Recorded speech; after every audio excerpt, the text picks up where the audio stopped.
Teessoo dippiloomaatotaa magaalaa guddoo Afrikaa fi Itoophiyaa akkasumas Oromiyaa kan taate Finfinnee bareedduu jiruuf jireenya ilma namaatiif mijattuu taasisuuf bulchiinsi magaalichaa piroojektota misoomaa hedduu qulqullinaa fi saffisaan hojjechuun tajaajilaaf dhaqqabsiisaa jira. Bareedina magaalattii dabaluu bira darbee aadaa hojii magaalattii kan jijjiiree fi hamilee lammiileen hojiif qaban kan dabale misoomni koriidarii hojjetamee fi hojjetamaa jiru siimboo magaalattii daraan dabalaa jira. Hojiin Finfinnee bareedduu jiruuf jireenya ilma namaaf mijattuu taate taasisuuf bulchiinsi magaalichaa hojjechaa jiru abdii kan isaanitti tore ta'uu jiraattonni kutaa magaalaa Nifasil Kilaaftoo AMN dubbise himaniiru. Master plaaniin duraan jiru sun daandiin namaa fi makiinaa waliin borcamee fooqiin karaa walakkaatti ijaaramee namni fooqii sanaaf mana daandii irratti ijaaramu sanaaf jedhee asfaaltii irratti baheetti lubbuun namni bahee dhabnee ture.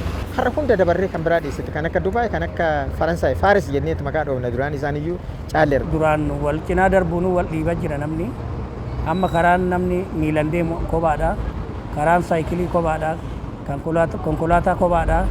Kuni baay'ee karaadhuma xiqqoodhaafuu namni kan gara itti deemu dhabe sun bal'inni isaa amma namni karuma dheeraa yoo ta'e miilan deemi godhee hawwii namaa kennaa jechaadha. Kuni jijjiirama tokko. Jijjiirama mootummaan kun godheen dadhabbii guddaas qabaatu baay'ee dhalootaaf boru fakkeenya guddaa kan ta'u kan diigamuu hin dandeenye ijaarsa guddaa mootummaan kun ijaaraa jiru hundi ana qofa otoo hin taane namni nama ta'eetu nama sammuudhaan yaadu hundi gammada baay'ee isaa abdii kan itti horee fi deebi'eetu immoo guddina biyyaatiifis beekamtii guddaa kan kenne jedheetan yaada. Finfinneen ulaagaa magaalonni guutuu qaban guuttachaa jirti kan jedhan jiraattonni kunneen hojiin misoomaa hojjetamaa jirus dhaloota boruu biyya miidhagdee fi misoomte dhaalchisuu keessatti hojii hiikoo qabuudha jedhaniiru. Dhaloota gara boodaatiif immoo magaalli keenya kun akka addunyaadhaan dorgomtee addunyaadhaan beekamtu amma biyya namaa deemanii ilaalan nuyyuu nu haa ilaalanii.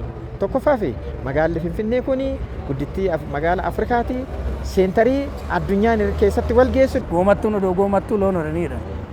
Kanaafuu ishee ittuma dhiisanii gurra itti kennumati. Misooma ofii hojjechuu itti fufuudha. Fedhiin uummataa samma kan sana warra dalga odeessuusan namni dhaggeeffatu iyyuu hin jiru. Maaliif namni baay'een amma arge waan ijaan argite ragaan barbaadu. Ragaanuu suma qo'echaadha. Waan magaalli tokko guuttachuu qabu guuttatee argame amma hoggaa laala. Oolmaan daa'immanii namoota gurguddaa umuriidhaan deeman sammuu isaanii akka itti bashannanu oolmaan isaanii gammadanii umuriirree akka dabaluufii danda'u. Kana keessatti gammachuu guddaa kan uumee fi baay'ee isaa kan namatti toluudha dhugaa waaqaa dubbachuudhaaf. Hojiin misooma koriidarii magaalattiitti eegalame gara kutaa magaalaa isaanittis babal'atee hojjetamnaan deeggarsa barbaachisu hunda kan taasisan ta'uu jiraattonni kunneen dubbataniiru.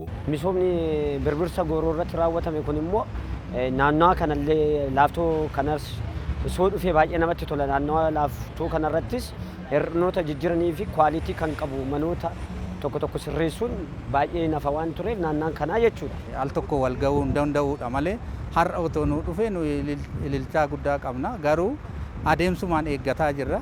Qabeenyaan sammuudhaan yaadan hunda isaatiin qophiirra jirra. Mul'anni Finfinnee bareedduu fi dorgomtuu taate ijaaruuf qabamee hojjetamaa jiru akka dhugoomuuf hirmaannaa isaanii cimsaa piroojektota misoomaa hojjetamaniif eegumsaa fi kunuunsa kan taasisan ta'us jiraattonni kunneen himaniiru.